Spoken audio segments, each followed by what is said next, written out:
युद्धानंतरची परिस्थिती निर्माण झालेली आहे आणि ज्या काही अफवा सुरू आहेत यानंतर खरंच गॅस टंचाईला आपल्याला सामोरं जावं लागू शकतं का, या संदर्भात जिल्हा पुरवठा अधिकारी आदरणीय सरडे साहेब यांनी मत व्यक्त केलेलं आहे।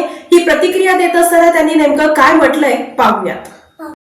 सोलापूर जिल्ह्यामध्ये एचपीसीएल, आयओसीएल आणि बीपीसीएल या तिन्ही गॅस कंपन्यांचे मिळून एकूण 94 गॅस एजन्सी कार्यरत आहेत। युद्धजन्य परिस्थितीच्या अनुषंगाने सोलापूर जिल्ह्यामध्ये कोठेही गॅसचा तुटवडा भासणार नाही या दृष्टीने प्रशासनाने कारवाई सुरू केली आहे। आमच्या सर्व पुरवठा यंत्रणेला आम्ही सजग केलेलं आहे की ज्या ठिकाणी कुणी असं गॅसचा बेकायदेशीररित्या वापर करताना कुणी आढळून आल्यास तातडीने त्याच्यावर कारवाई करण्याच्या सूचना दिल्या आहेत। तसेच कृत्रिम कमर्शियल गॅस सिलेंडरच्या बाबतीत बिलिंग सध्या स्टॉप करण्यात आलं आहे। डोमेस्टिक गॅसचा कुठेही जिल्ह्यामध्ये तुटवडा येणार नाही यासाठी आमचे संपूर्ण नियोजन झालेलं आहे आणि वेळोवेळी याच्या बाबतीत आमच्या जनतेला आव्हान आहे की कोणत्याही अफवावर आपण विश्वास ठेवू नका। जिल्ह्यात कोठेही गॅसची टंचाई निर्माण होणार नाही आणि यासाठी प्रशासन सज्ज आहे।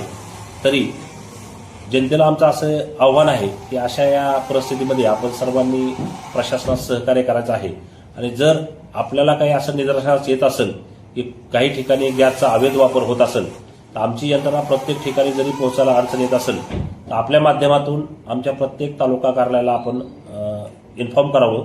आमची यंत्रणा आपल्याला तात्काळ मदतीला उपलब्ध होईल। जिल्ह्यात कुठेही गॅस, डिझेल, पेट्रोलची टंचाई भासणार नाही यासाठी प्रशासन सज्ज आहे व वेळोवेळी याचा आढावा घेत आहे। धन्यवाद। संपर्क करण्यासाठी आमचे पुरवठा निरीक्षक आणि निरीक्षण अधिकारी यांचे नंबर आम्ही सर्व व्हॉट्सअप ग्रुपवर देत आहोत। प्रत्येक तालुक्याला आमची पुरवठा विभागाची एक स्वतंत्र अशी यंत्रणा आहे। तसेच आमचे तालुक्याचे तहसीलदार यांनाही भरारी पथके गठीत करून धाडी टाकण्याचे आदेश आम्ही दिले आहेत। या बाबतीत आजपासूनच कारवाई सुरू झाली आहे। ज्या ठिकाणी आम्हाला असं आढळून येईल की काही गॅस एजन्सी चालक किंवा काही व्यक्ती गॅसचा कृत्रिम टंचाई करून जास्त प्रकारात पैसे वगैरे जनतेकडून घेत आहेत अशावर आम्ही कारवाई करण्याचे निर्देश दिले आहेत। कमर्शियल गॅस टाकी उपलब्ध होईल का आता? कमर्शियलच्या बाबतीत शासनाचे पुढील निर्देश प्राप्त होताच कमर्शियलच्या बाबतीत आम्ही पुढील कारवाई करू। आज रोजी शासनाने कमर्शियलची बिलिंग स्टॉप करण्यास सांगितलेलं आहे। त्यामुळे कमर्शियल सिलेंडर सध्या फक्त स्टॉप आहेत। डोमेस्टिक सिलेंडरचा आपल्या जिल्ह्यामध्ये कुठेही तुटवडा नाही।